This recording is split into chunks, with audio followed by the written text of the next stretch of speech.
Alina was the kind of girl everyone overlooked. At work, she stayed late, fixed other people's errors, and still got blamed when something went wrong. At home, her phone stayed silent. Messages seen, never answered. Calls made, never returned. She had 100 contacts and not a single person who really asked, "Are you okay?" But still, she was kind. She shared her umbrella with strangers in the rain. She smiled at the tired cashier and said, "You're doing great, thank you." She'd secretly pay for the old woman's bread at the store and walk away before anyone could say thank you.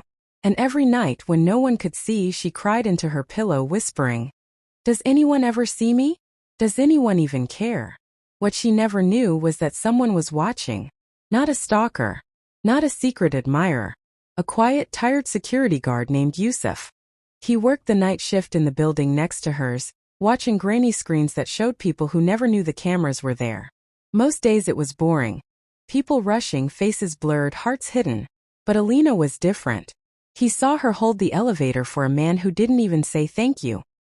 He saw her give her lunch sandwich to a delivery guy who looked exhausted. He saw her walking out of the building late, shoulders heavy, wiping tears quickly before anyone could notice. Yusuf memorized her routine without meaning to. Every evening, 7:42 p.m., there she was, leaving last, holding her bag close, faking strength. He watched her stop at the same bench near the parking lot, where she'd sit for exactly 2 minutes, stare at the sky, take a deep breath, and whisper something only the night could hear. On the cameras she looked small, but to him she looked incredible. Why is someone like her so alone? He wondered. How can a person carry this much hurt and still be this kind? One especially hard night, Alina's world fell apart. Her boss yelled at her in front of everyone for a mistake that wasn't hers. A coworker who she'd always helped stayed silent, eyes glued to his screen, pretending not to hear. Her chest felt tight. Her heart felt heavy. She stayed late fixing the mess, her hands shaking over the keyboard. When she finally left, it was almost midnight. The building was empty, the parking lot was dark, and the bench felt like the only friend she had. On the screen, Yusuf saw her sit down and break. This time she didn't just wipe a single tear. She sobbed, shoulders shaking, hands covering her face. The sound didn't reach him, but her pain did. He watched as she took out her phone, opened her chats and scrolled through names, and didn't call a single person. She just locked the screen and whispered, "It's okay. I'll be fine. I always am." That sentence hit him like a punch. He took off his headset. For the first time in years, he left the security room while his shift was still running. The cameras would be fine for a few minutes, he told himself. But that girl on the bench? He wasn't sure she would be. He walked outside, heart pounding, rehearsing words that all sounded wrong. What do I even say? She doesn't know me. I'm just a stranger. What if I scare her? But when he saw her up close, eyes puffy, cheeks wet, shoulders slumped, he realized something simple. No one needs perfect words. They just need someone to finally care. He stopped a few steps away so she wouldn't feel threatened and gently said, "I'm sorry. I don't mean to bother you. I work security next door and I see you leave late a lot. I noticed you're upset. Are you okay? Do you need someone to talk to?" Alina froze. For a moment she was embarrassed. Had he seen her crying? Had he seen her at her weakest? But there was no judgment in his eyes, only concern, warm and genuine. She tried to force a smile. "I'm fine. I'm just tired." Yusuf nodded slowly. "Yeah, tired of being strong all the time, right?" Those words cracked something inside her. How could a stranger say exactly what her own friends never noticed? Her throat tightened. Her eyes filled again, but this time she didn't look away. She let the tears fall. "I feel invisible," she whispered. "Like I could disappear and no one would even notice. I try to be kind, I try to help everyone, but when I need help, there's no one." He sat on the far end of the bench, leaving a comfortable space between them. "You're not invisible," he said softly. "I've been watching you. Not in a creepy way," he added quickly with a nervous laugh.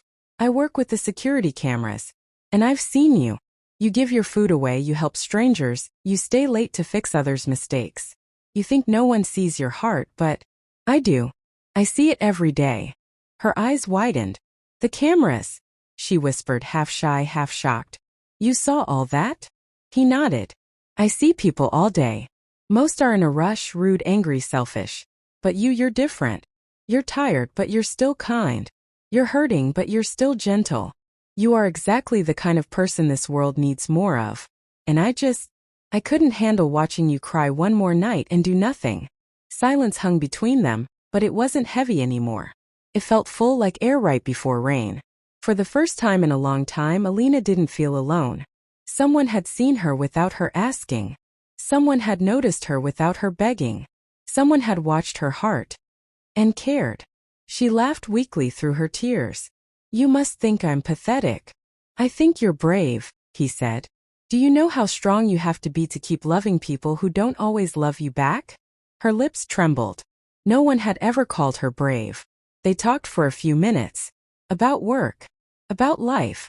About how exhausting it is to always be the strong one. And in that small, quiet corner of a dark parking lot, something changed. Not her job. Not her past. But the way she saw herself. As she stood up to leave, he said, Hey, if you ever need someone to remind you that you matter, I'll be here. Same bench. Same time. You don't have to go through this alone. She looked at him, truly looked, and saw a different kind of hero. Not in a cape. Not on a screen. Just a tired man with kind eyes who chose to care when he didn't have to. Thank you, she whispered. For watching my heart, when I thought no one was. The next day, nothing big changed. Her boss was still demanding. Her coworkers were still distracted. Her phone was still quiet. But she was different. Because now when she looked in the mirror, she didn't just see a girl who was too much or not enough. She saw someone whose quiet kindness had been seen, remembered, valued. And at 7:42 p.m. when she walked toward that familiar bench, she smiled before she saw him, because she knew she would. He was there, holding 2 cups of cheap coffee and the softest smile in the world. I didn't know how you'd take it, he said, so I brought sugar just in case. She laughed, a real free laugh this time. It's perfect, she replied. They sat side by side, not fixing everything, not solving the whole world's pain, but healing a little piece of it by simply being there. She never knew someone was watching her heart. Now she knew. And because she knew, she started watching hers too, protecting it, valuing it, giving it to people who proved they could hold it gently. If you're still listening right now, maybe you needed this reminder too. You are not invisible. Somebody notices your small kindness. Somebody sees your quiet strength.